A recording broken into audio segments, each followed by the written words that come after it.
Hey guys, it's T Peters and you are listening to the Your Journey podcast.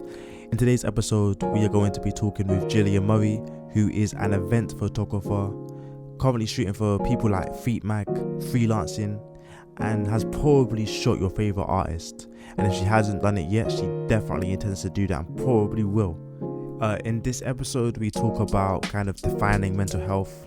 We relate it back to kind of what it means to have mental health issues as a creative, and then also trickling down into how that can affect your reality. We finished the conversation that I had with Dwale Aoki about social media and that idea of transparency. If you haven't seen that episode, go check it out. It's episode 1. And also we kind of just do some general tips on how to lead a healthy but productive journey as a creative, growing, your status in the industry. It's a great episode, one of my favorites. We get into so much more than what I just said. Like, Gillian is such a knowledgeable and, like, I guess, self-conscious person. You know what I mean? She's really aware, should I say, of her surroundings and herself, and it was great talking to her. So let's get into the conversation. It took me a really long time to find the venue for Live with Anna Marie, and I was like, oh gosh, like maybe if it was just for me, I might have just gone home. But because it was for you, I was like, I need to go. And I did feel a bit anxious. So when I got in there, I was just like, do your thing. Yeah. I don't think I even said hey to anyone. I think I saw Ibrahim from Got Mag and I was like, spud. You know him? Yeah. So, fair enough, man. I get it. You know what, actually, that was one thing I wanted to ask you about, actually. I wanted to know about, like, I don't know, how you go to these events knowing, like, there might be a day where you don't want to go. Do you just go anyway, or do you like... That is my plan for this year. I think, like, I never expected to be in a position where I could earn money from photography. And I've never really... Like, I've been so sad that I just want to die. And that's, like, been my foreseeable future. And I've never imagined actually having a career. Like, actually being here long enough to do that. And so now I'm very positive about life and I feel really good. I actually want to be more out there because I think while I've been in the music business, everything I've done so far, even though I've been really proud of things that I've done so far, I've done some pretty cool things. I think I've held myself back with like networking, and I have stopped myself from going to things if I do feel a bit bad. So definitely an achievable goal for this year is to actually go to things that I'm going to. Like, no matter what, no matter how I feel, go and get your pictures. Because I'm like, you still feel bad lying in bed, so you might as well feel bad and get some pictures. That's true. How do you feel afterwards, like, when you get home and you have the shots most of the time? Yeah, like, when I do something, if I don't feel good. So, I'll give you an example. The last show I did last year, or one of the last shows I did last year, was The Composers at Brixton Academy. And I was gassed. Shout out The Composers for letting me do that, because that's the biggest show I've ever done. Brixton Academy, 5,000 people. That press pit is like the size of my house. It's so huge. And I was so nervous. Like, just from the moment I left my house, I was like, this is so scary. Like, how can I be taking pictures at Brixton Academy? Like, like imposter syndrome. I think I get that a lot. I'll find myself somewhere and be like, how the hell did I get here? But lately I'm just hearing those thoughts and being like, no, I deserve to be here. I've worked hard and I actually want to do it. So it's just changing those thoughts to more positive thoughts. But even standing in the queue because at Brixton Academy, guest list, you go through the stage door. It's a whole different entrance. It's really scary. I'm like, wow. It was so good though. Like, afterwards, I was like, what? Like, through the night, I had a couple moments where I was like, wow, this is crazy. And I'm just looking at everyone with their lights and looking at everyone around me with their massive camera lenses. And I'm just like, wow, this is kind of mad. But then I go home and I'm like, even if the pictures aren't that great, because I don't think I have a lens good enough for Brixton Academy. That is a huge stage. But, I mean, I think I did my thing. And I was like, wow, that was sick. Yeah. So that's why you have to just keep going, innit? Because when you love something that much, it makes you that happy. Nothing can get in the way, really. When I was thinking about this morning, though, the idea of productivity and then just caring for yourself. Because there's sometimes for me, there's days when like I'm working like constantly for whatever reason, just because I'm into it and whatnot. And then I don't know, something happens, I'm like, no, I don't want to do this right now, I'm bored. Or like I'm not feeling up to it, or nothing's coming out, you know what I mean? And I'm like, I allow myself to take the break. And then, but the thing is, when you do that and you have like a day off and it comes into like the next day and you're like, okay, should I continue this break or should I get back on it? It's like, what's the relation between like the two? At what point do you decide that you're not actually caring for yourself anymore and you're just being lazy? You know what I mean? That's something I'm thinking about. That's a good question. I think we're all different. Firstly, you have to know yourself and what you're capable of. So, like, I have a lot of people around me that I've lost because lazy is a word that has been thrown at me a lot, like by people older as well, like people my mum knows. But like the first 25 years of my life, so I'm 28 now, the first 25 years was so hard. I really didn't do a lot. Like, my room was my cave. I was self-harming a lot, taking overdoses, and life wasn't easy. Like, it just wasn't normal, or, you know? So when I got to a stage where I was just leaving the house on a regular basis, even to just like, say when I first started photography, I'd do like one shoot a week. That felt like success to me because I'm actually going out of my house once a week. Yeah. And that's something that I wasn't doing, other than like college. College is one thing I actually completed. I didn't even finish school though. So I think you have to just know yourself and where you're at. And like now I have big goals that I never thought I would even think of having. And I actually think I can achieve them.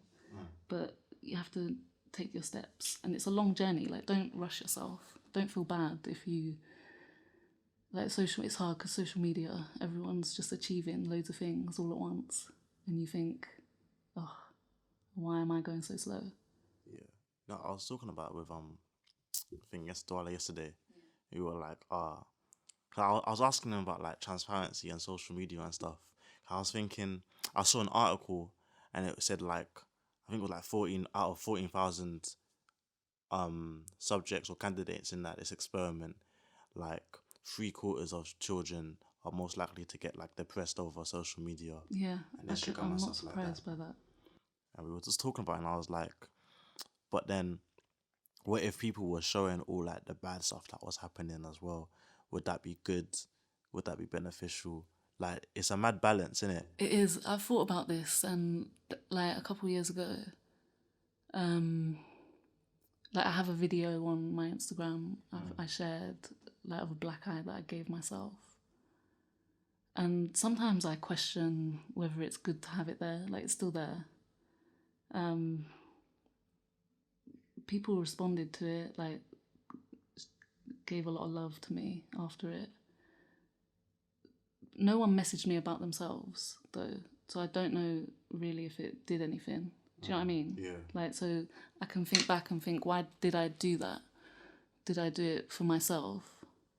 And I think at the time, like, it was because I punched myself in the face, like, quite bad, repeatedly.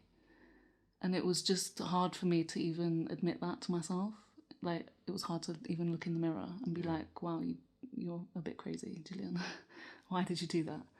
So I think that's one of the reasons I did it, because I like to be honest with myself.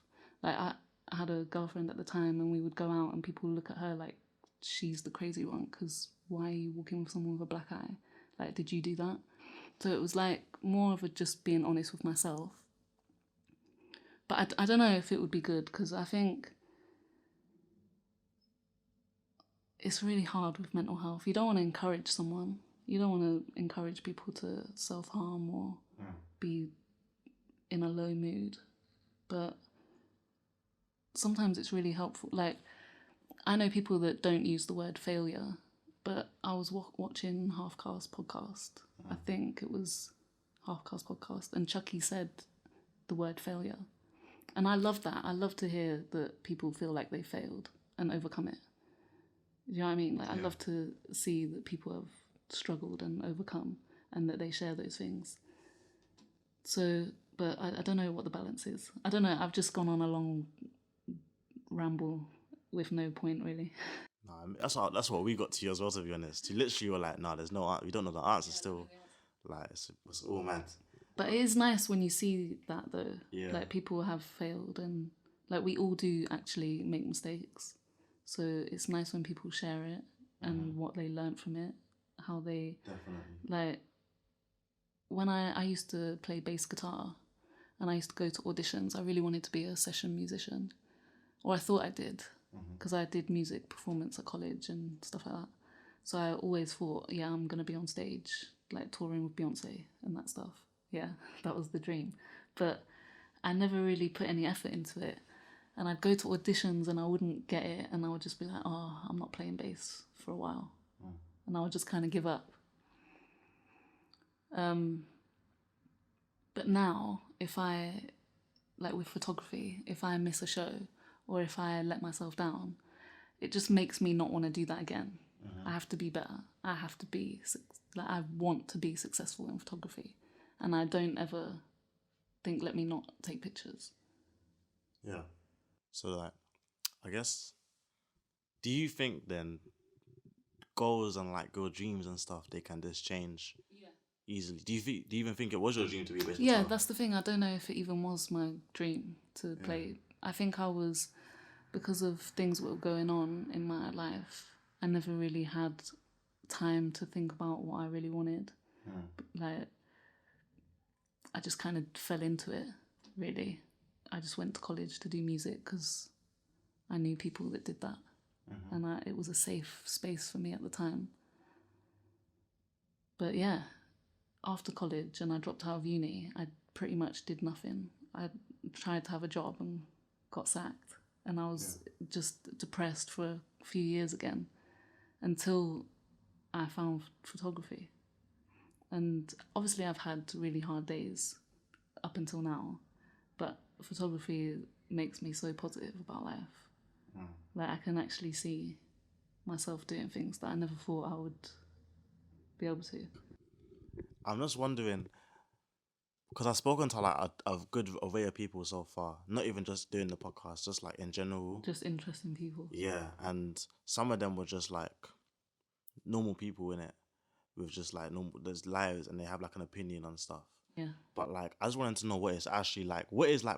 Can you is like a definition to mental health? Like, yeah, like I get this question, and sorry to interrupt you, man. I don't really know how to define it, and I think there's so many different levels. And like, I love that we're all aware and we're all talking about looking after ourselves and all of those things. But I do think it's really hard, and I think words we use, we should all be conscious of the words we use. I think it's okay to be sad. Like, being sad is normal. Being angry is normal. It's okay to feel a negative emotion. So obviously just don't dwell on it. Like, process why you feel that way. Accept it and move on. Like, if you can't do anything about it, then you just gotta accept it and move on. But like, depression, I think, is a lot different to sadness. It's like a kind of emptiness. And like, now I think mindfulness is a really useful tool. So I'll constantly be telling myself how I feel and why I feel it. Like, so that little things just don't pile up and affect me. So when negative feelings do come into my brain now, I'll be like, okay, this is why I feel it, and that's okay. Let's not let it affect my whole day. Move on, stay positive and get on with it. And that's easy to do, really. But when you feel depressed and hopeless, empty, I can lie in bed and be screaming in my brain, just get up, Gillian. Like, just go and, like, don't even think about the end goal of the day. Just get up and eat, drink some water, look after yourself. And I literally can't move. So I don't know what that is, or where that comes from. I haven't had that feeling for a while, maybe like 6 months or so. And I think the last time I felt like that, I just told myself, it's okay. Let's just write off this day. Today is a hard day and it's fine. We'll just chill. But I don't, like, it's hard to say that that's what you should do, because what if you did it and then you were just in a hole for like weeks? Yeah. So, like, it's really hard to explain. And I think there's even things that are not like depression, like bipolar and schizophrenia, and like we'll talk about mental health and how we should all be looking out for each other and supportive. But when it really comes to these things, like schizophrenia, where people are screaming at you or like lying, I even used to do this. I used to be out with people and I would feel anxious, or I'd just feel a certain way, and I would lie in the middle of the road and be completely unresponsive. So there's nothing you can do other than call an ambulance, because I'm lying in traffic. Yeah. I'm stopping traffic. There's strangers coming up to me. What are you doing? Do you need help? And I'm completely unresponsive. I feel completely hopeless. I don't even know how I feel in them times, but I've just decided to lie in the middle of the road. What do you do? What do you do? So I don't really know how to describe mental health, really. But I think, in my experience, it all comes down to love.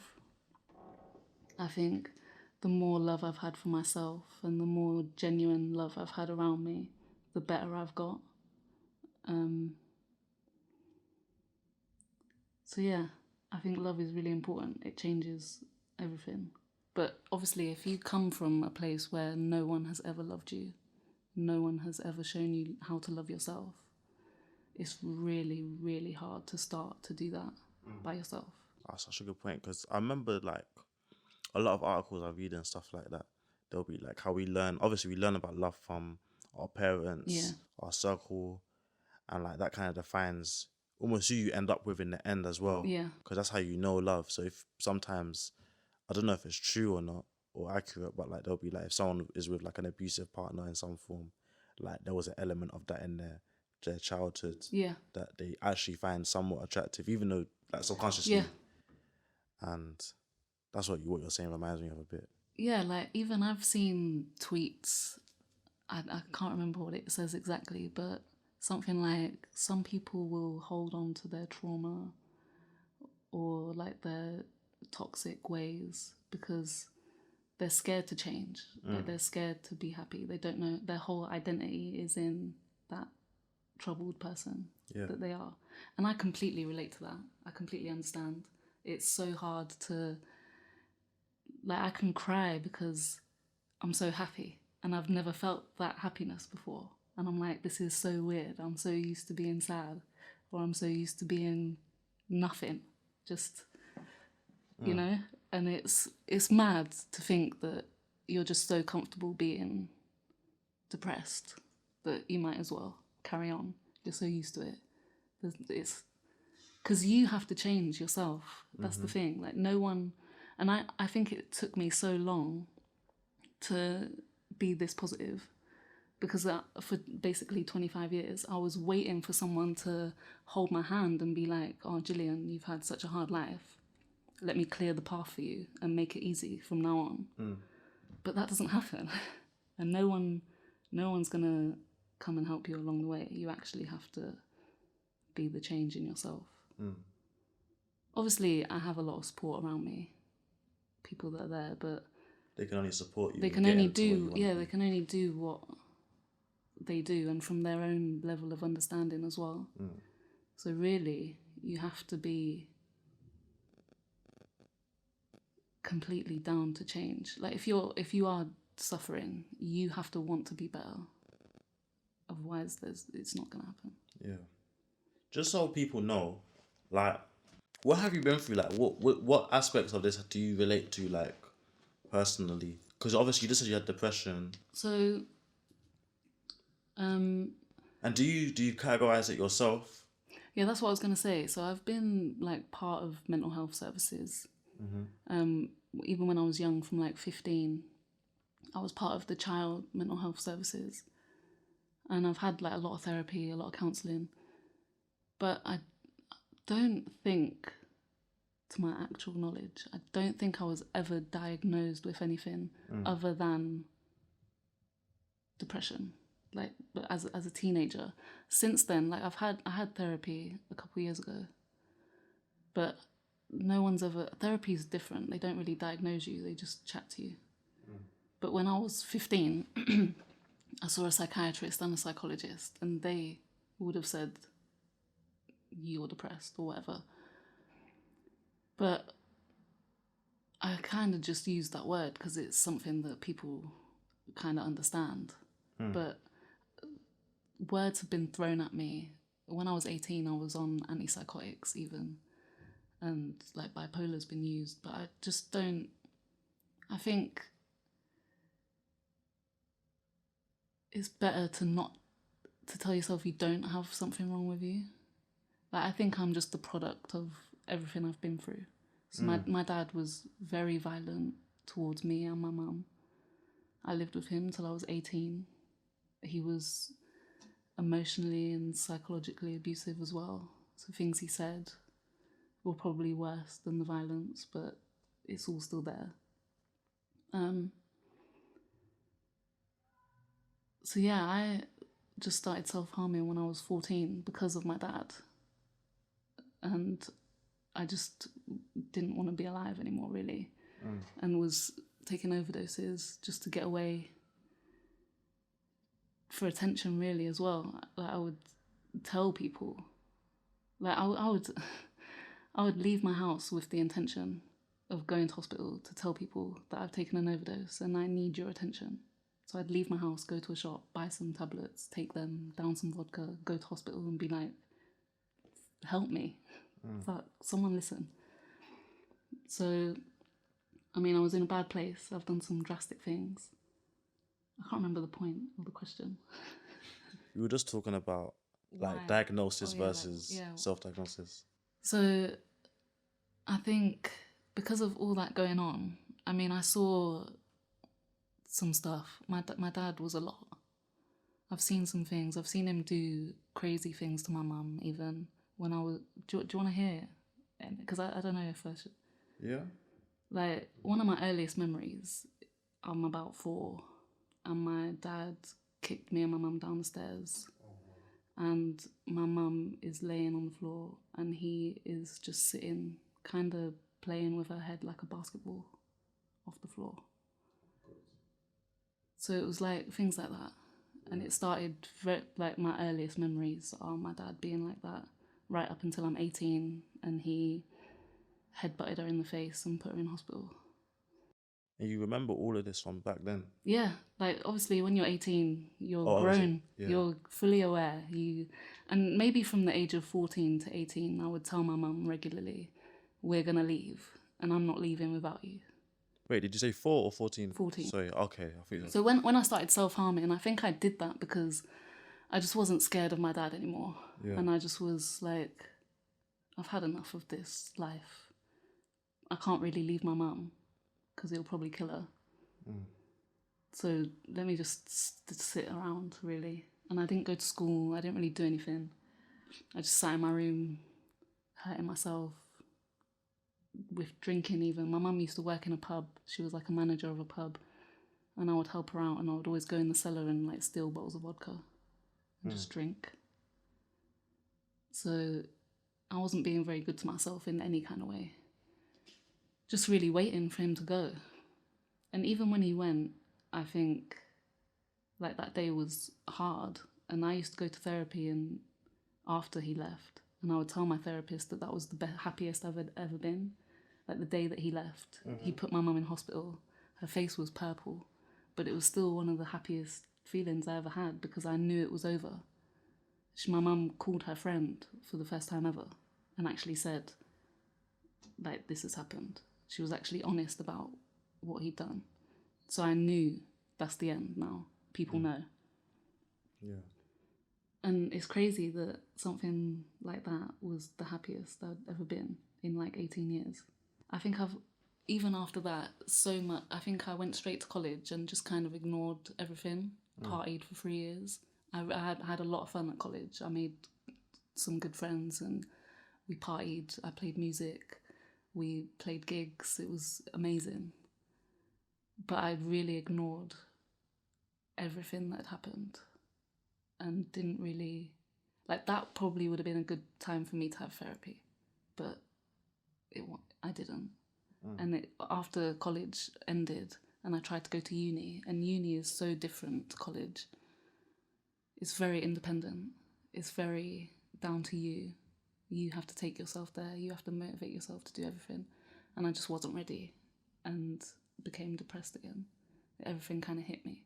So since then, I'd say it's taken me all this time to really process my whole life and what's happened and find myself, really. But along that way, I have used the word depressed. That's just a word that I use. But I genuinely believe that if my life wasn't... Like, if I didn't have my dad, would I be depressed? Probably not. Like, I do think I'm just the product of my environment. I never saw my mum and dad really kiss or hug. He was hurting her. So where did the love come from? I'm lucky to have the mum that I have because she's an angel. But it's hard to just love yourself if people that are supposed to don't. It definitely seems important for like the discourse of mental health in general to be less about having the thing, as in like there's labeling people and then saying, oh, you got this thing, like it's like contagious. Because when you compare like a sickness to like mental health, a sickness is something you just get, like you get a cold or you get this, you get that. But then when it comes to like people's minds, it comes from obviously like just experiences in general, and it just creates you. So like, I definitely see what you mean. Like, you know, some people say that mental health, it doesn't have like, it doesn't care about race or gender or age or anything like that. Like, it will just get you. But I definitely think there's a reason for why you feel the way you feel. Yeah. And if you don't know it right now, there's definitely an underlying reason.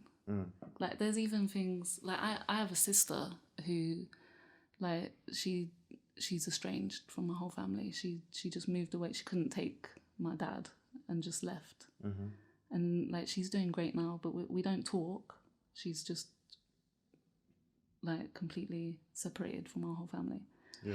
And I used to be really angry maybe like 5 years ago, and I always thought that anger just came from my dad until I saw my sister on social media and I got like all this emotion, and I was like, damn, I'm so angry with her. Like, she left me to deal with all of that. She's older. Yeah, she's older. Obviously, I understand, so there's no judgment now. I'm not angry with her, and my door will always be open to her if she ever came back. But if I didn't see her on social media, I would have never really told myself that I'm flipping angry with her. And so I had to go through this whole process of being angry with her and getting over that and putting her back in a good place in my heart. How was that like? Oh, it was hard, man. It was really long. It was really, really long. I think that's another thing. Like, when you tell yourself you need to do these things, don't expect it to be overnight. Yeah, and don't expect it to, like, you could for months feel great and be like, oh yeah, I'm cured. But like, I mean, you probably might slip up. I feel so good now. This is probably the most positive I've ever felt in my life, I think. But I'm realistic. I mean, I'm probably going to have a bad day. I don't want to. Let me not manifest it. But you have to be realistic as well. Like, know yourself. When it comes to like family and stuff, and like talking to people, do you find that like addressing anything that happened and it was because of someone, do you find that more difficult than addressing things that happened because of you, if you know what I mean? So say So if I do something wrong? If someone did something wrong and it affected you like for a long time and you left it for a bit and you just like resented them and then you want to confront them, that in versus, I don't know, you just making a mistake of some form, no matter how, like, it might be a major mistake that like affected your life. What do you find? I know what you mean. I think it's, oh, they're both hard. I think with mental health, I've done, like, when you say this, the first person that comes to my mind is my mum. And I've done so many bad things to my mum. Boy, it is really, really hard to admit those things. Like, I've done some outrageous things because of, I don't even want to say because of mental health, because it feels like a cop-out. Yeah. But, of course, I wouldn't have done those things otherwise. But I've been so angry. Like, I used to really smash plates and cups in my mum's kitchen. Like, my mum's cups and plates.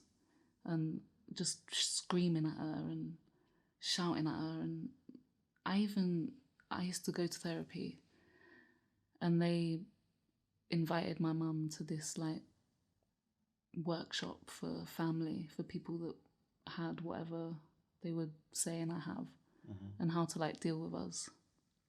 And this doctor said to my mum, if Gillian's screaming at you, you can't really argue back, because she's just in a place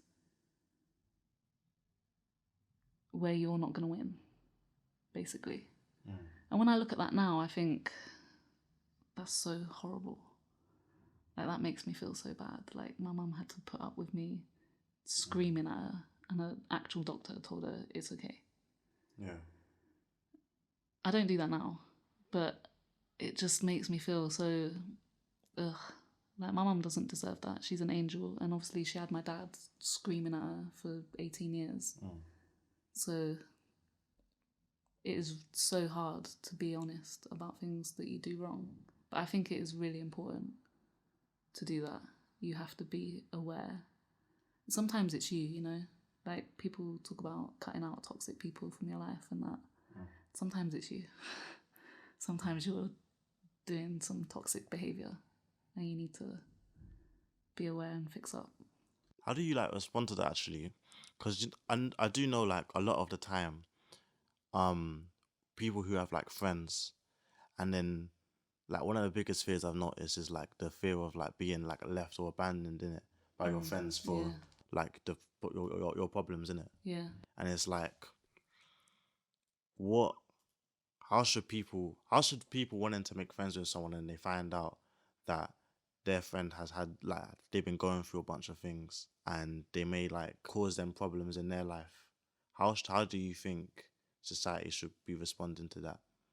As in, because a lot of people, like, they end up cutting off people because they don't want the negativity or the hassle in general of just dealing with it. But at the same time, would it be better for them to stick around because that would be just the good thing for them as society? Like, you know what I mean? I know what you mean. It's hard because I think everything's situational in it, and I think you always have to be helping yourself. So, I mean, I never want to cut off someone that's sad, obviously, because I know exactly how they feel. I would never want to do that, but at the same time, you can only help someone as much as they're helping themselves. So it's not your responsibility to take someone out of a bad place. And even I've lost a lot of friends along this journey because of, like, they can't handle what I'm doing, or I have unrealistic expectations of what they should be giving me.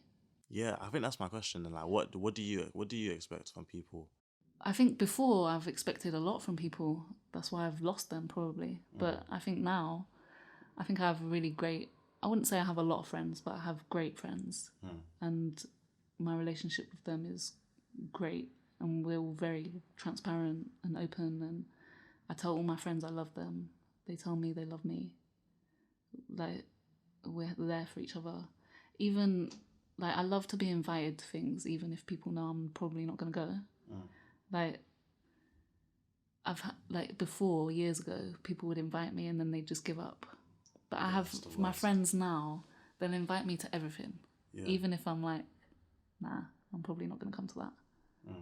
But it's just nice to be invited. It's nice to be valued and have people that just include you, knowing that you're probably not going to be there. But I don't know.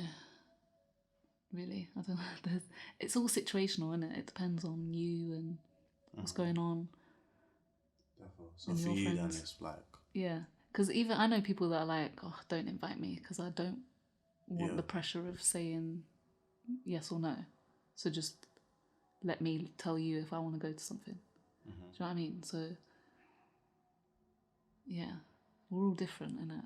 I want to know about like the music industry, yeah, for you in terms of being a photographer, because that's what you do. Is that what you do? Actually, you just okay, cool. So you're a photographer, and I know you go to like a lot of gigs, a lot of events. You take photos. Obviously, I think that's how I met you. Yeah. When did I meet you? Oh yeah, I met you at Got Party, I think, in Brixton. Brixton Jam. Yeah, What, Baseman and Ambush, that show? was Ambush there? No, it was like House of Pharaohs, I think. Oh, that was a long time ago. Yeah, was it? We're saying that, but you know, time's flying. I haven't seen House of Pharaohs perform for ages. They used to be like Yeah. my favourite I performance. saw them like last week. Oh, I swear. Actually, well, Samwise, yeah. Oh, okay. At what event was it? Lord of the Things, it was called. Oh, nice. But yeah, it was dope. Yeah, we love Samwise. That's my favorite He's sick. guy of all of them. Not gonna lie. I love Blaze, you know. Blaze flow is just... Which one is he? Is he He's sick. He's the, like, I think he's the youngest. the hair, like the dreadlocks? No. Okay, cool. I don't think he has hair. Oh, okay. I think I know who you're talking about then. Yeah. Yeah. Nah, but I met you there or in one of those events, and I was just thinking, in the industry now, where people are just listening to music like it's quick, like Yeah. you listen to a song and then you forget about it next week. I hate that. I listen to albums fully. Same. I don't know. I just grew up on listening to, but you can see the CDs. Like I was listening to all this over and over. Yeah. Even now, I don't really like move on to new music until I'm ready. Yeah, until I'm done. But people don't do that anymore. No. And so, as a photographer, like trying to build like a client base or just a social following in general, like how do you cope with keeping on top of all the new artists coming in and stuff? How do you like pick the best events to go to, you know? Oh, that's an interesting question. That's really interesting because the more I do, the more I want to progress to like bigger venues. So last year, it was the first time I shot at places like Coco and Islington Academy and places like that with real press pits, like real designated areas for photographers. And that's so sick to me. Like, I don't think I'll ever not be excited about standing in a press pit. Like, that is the sickest thing. So I want to be shooting at Coco and Brixton Academy like every night. So it's the venue then that more like inspires you Well, than the artist? not really. It's just like only. I guess it's only a certain performer that's selling out those venues anyway. So it's more established artists that I want to be shooting now. But I do love new music as well, and I do love to take a picture of someone and then they blow, or then they get like really big. Like someone like Ambush, I took pictures of him at Got Party, but it was before Jumpy, so it was before he was kind of big. Now he's just everywhere, like #1 song, like of everyone's 2018 lists. Yeah. So I do love that. I love to. It's hard, but I'm constantly on my phone. I will take designated breaks. I try to like. If I'm doing a lot over a few days, I'll try to have a day to myself where I just don't go on social media or I don't really do anything. I fully look after myself. But I mean, 90% of the time I'm online, sending emails, reading emails, looking for new music, listening to music on SoundCloud, and then I'll find their Instagram, see if they've got a show coming up. Maybe not, just send them a message. Do you want to do a test shoot, or do you want to do this? Like, it is being freelance. I think is really hard. No matter what you do, whether it's a performer or a DJ or photography, whatever. being in control of your own work rate is a bit scary. It is hard, but I mean, you just got to do it, innit? Because we love it. So, I mean, it's fun to just listen to music all the time and look for shows and go to those shows. I love how you're so candid about it. Like, I feel like most times, you know, like you'd expect someone to make like a big deal, like, oh yeah, it's mad hard to be a freelancer, but you know, you got to push through. But you're so casual with it. It's like you actually love it. That's what I like, because it's like you just deal with it because it's part of the thing. Working is hard, isn't it? Like, I think as humans, I think we probably are quite lazy, and it would be nice to just lie on a beach all day and do nothing forever, sipping a coconut or something. Like, it would be great, but we all have to work, and all work is hard. But I'd rather be doing what I love. I don't think I physically could do anything else. That's the thing. I don't think my brain would let me. I don't think I'd be motivated to go and do anything else. Like, I've actually tried. I've got the evidence. Even something as like playing bass guitar, I was never as motivated as I am with photography. That's so important, isn't it? Like, that you'll find like the job that you pick is the one that you can stick through. Because it's long as well. Like, school is only 10 years, 20. After that, you've got your whole life. Your whole life doing something. So it's definitely important to be happy with it. It is. But I guess it's like, because you know, if that was the case for everyone, then everybody would be doing something they love. But we know that's not the case. So I guess it's different. I guess it depends on like what you value as well and what makes you happy. No, it is what you value. But I think at the same time, I think it's maybe confidence and belief as well. Like, I genuinely 100% believe that I will be successful as a photographer. Like, of course, it depends what success means to me. So even if I earn, like, if I could just pay the rent of photography, that would be successful to me. Like, I'm not talking about being mega famous or anything. I'm just talking about my level of success. But I 100% believe it. So I think that's important. You have to believe it and really want it. And just don't give up. Like, consistency is so key in this world as well. When you think about the people that are mega famous making music right now, I wouldn't say they're great, but they're consistent. That's true. Like, people that are really all over the radio, they might not be the best musicians in the world, but they don't stop releasing music. So you just have to not quit. And I say that to all my creative friends. Think about, if you don't stop, where are you going to be next year? Because I used to have an Instagram where I posted bass guitar covers. I haven't posted a video for maybe like 2 years, 3 years. Imagine where I could be if I didn't stop. Say that, you know. If I didn't stop posting videos. Obviously, I don't want to be a bass guitarist now, but imagine, because there's no reason I couldn't do both. Like, just be a little session musician on the side, nothing serious. That one I always relate to. People, like, my whole life, people always tell me that, because it was like when I started anything creative, like, no one knows this, but I just started doing. And I was in like year 9. I did YouTube innit, and I was making little reviews about anime and manga and that. And like, I was more consistent with it to where I would get like 10,000 views on like a video, and I'd be top of the search. You'd be right now. Yeah, year 11 now stopped. All of that. I wouldn't do it again because I stopped for a reason. Yeah, but it is nice to think about, like. But you know, last year, 2018, the highest earning YouTuber was a 6-year-old kid that reviews toys. Swear. Yeah, he just opens toys. That's lit though. It is. Man. It's so sick. If I had the motivation, I would be a gamer on YouTube, because I play so many games. I can't be bothered to film myself. And the way I play games like Assassin's Creed and Red Dead and things like that, I really like to explore. So I don't know if people would. I'm not fully there for the story. I'm there to really, really play the game, like immerse myself in it. I don't know if people would watch that. Maybe though. Fam, that's the thing. Like, most things, especially the internet. If you really think about the internet, I know the internet.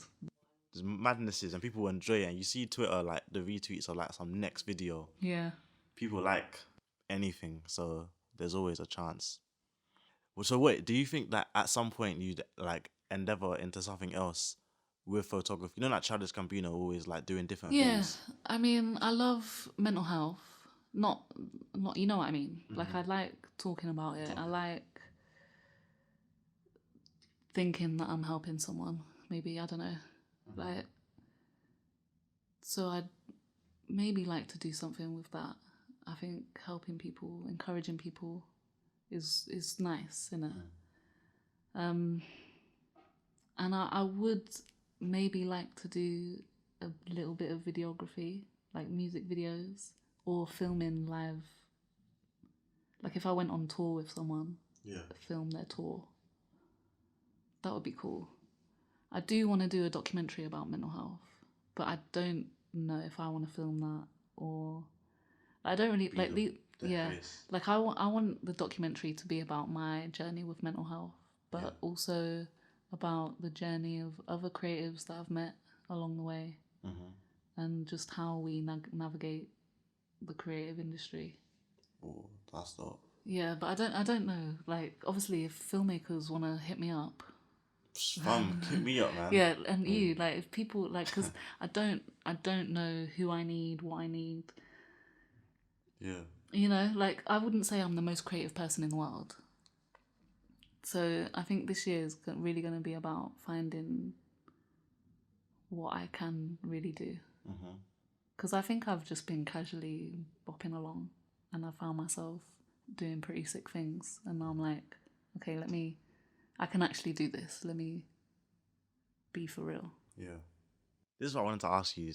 Because so this morning, I was looking at my YouTube. Because you know how you go on YouTube and you go on the homepage and there's like things tailored to you. Yeah. For me, I always end up in YouTube phases, in it, where I end up watching different things. Yeah. And then I end up getting into a hole because my homepage starts showing me more of that same thing, but different versions. Yeah. So right now, my page is just filled with flipping videos about couples and little documentary type of things where like you'll get like two people in a room on like a blind date and they'll be talking to each other for the first time, or like, for example, the one I was watching, the last thing I watched was like, it was like telling the other person's story.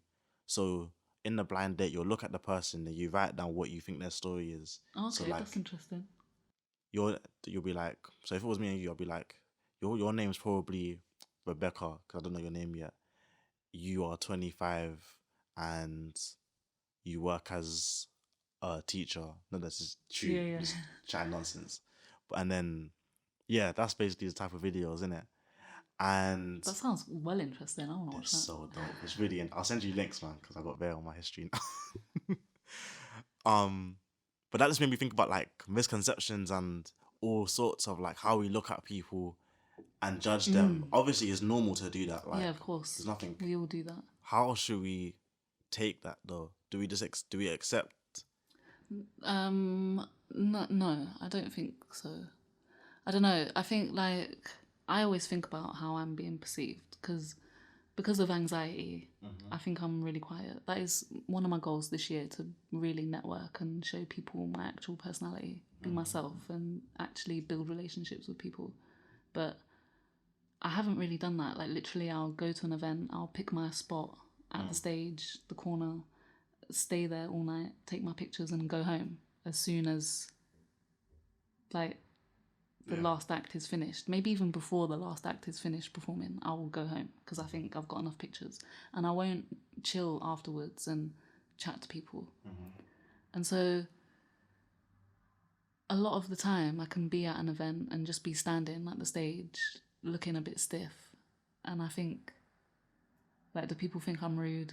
Because there'll be people in the room that I know, maybe not necessarily know, but know of, and I don't go and say hi because I just feel like I just feel weird to do that. Like, I don't know you. Am I going to come say hi and stand here awkwardly? Yeah. Or like, I know it's nice to just say hey, innit? Just walk past someone and spud them. But sometimes I don't, innit? So I think people might perceive that I'm a bit rude. But maybe people don't even notice me to think that I'm rude. So I don't know. I don't know, but we all do judge each other. But I think we've all got our own story, so it would be nice if we were all just nice, really. Because you don't know what someone's going through. And they could be the happiest person on Instagram. You don't know. That's so true. Especially like with this topic, like you actually can't tell most of No, the you time. can't, because people hide it.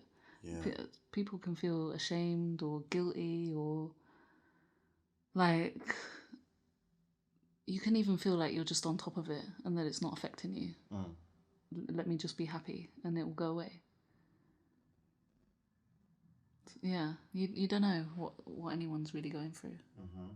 And that's why I was thinking about it, because I was like watching that video and I thought, say they brought someone in and like they changed some of the sentences around to where like I don't know, where the person admits that they have like anxiety or something, Yeah. like straight away in like a first date situation, and in reality, even though they have anxiety, they're actually in a good place where like they feel good and stuff. But because you said that you have this thing, the person will judge you automatically in like a negative way, and they'll think maybe that you'll be difficult to talk to and whatnot. So I was just wondering, like in your social life, do you like, when you're like chatting to people and getting to know people, do you ever like omit information, or like do you ever feel like you need to omit your like anything about yourself if the topic like arise anyway when it was actually relevant? I think it really depends on the social situation. I think when I do photo shoots, like a location photo shoot, just one-on-one with a rapper or a singer or a model, whatever I'm doing, I think 9 times out of 10 we'll get into a conversation about mental health and I'll be honest about myself.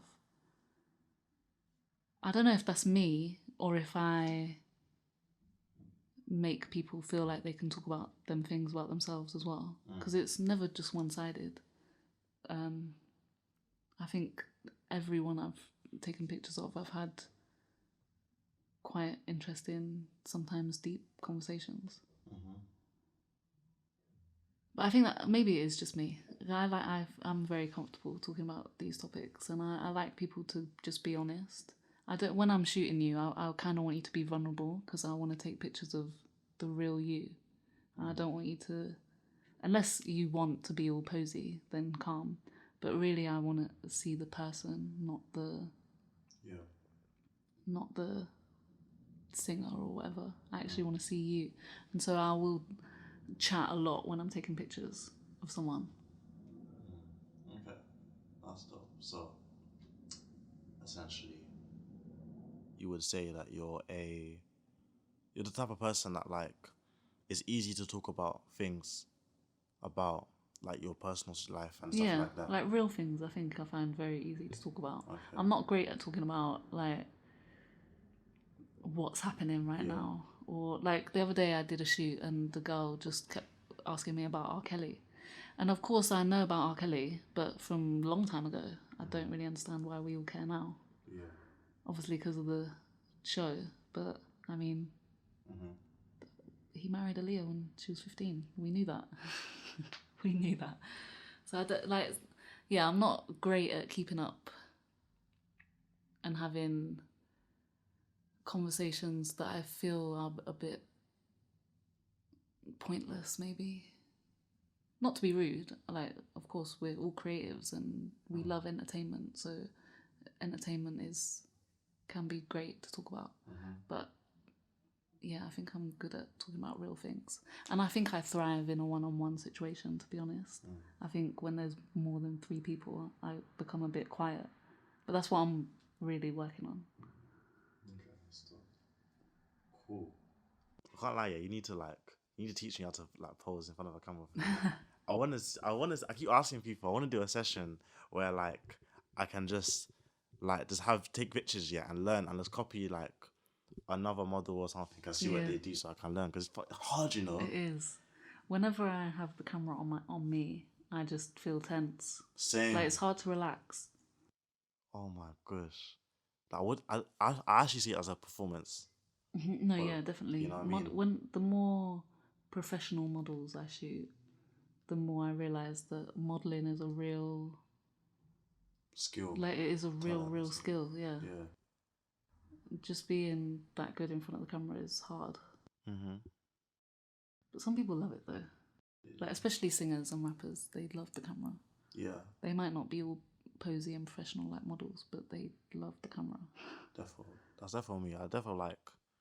I enjoy having attention, yeah. But it's just that I'm not used to having attention, so I feel you, yeah. I struggle to like know exactly what I need to do. Yeah. So I'm just learning as I go. Yeah, that makes sense.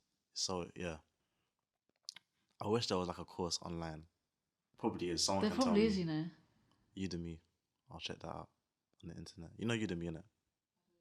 Fam, music on Udemy is it's for courses on like anything.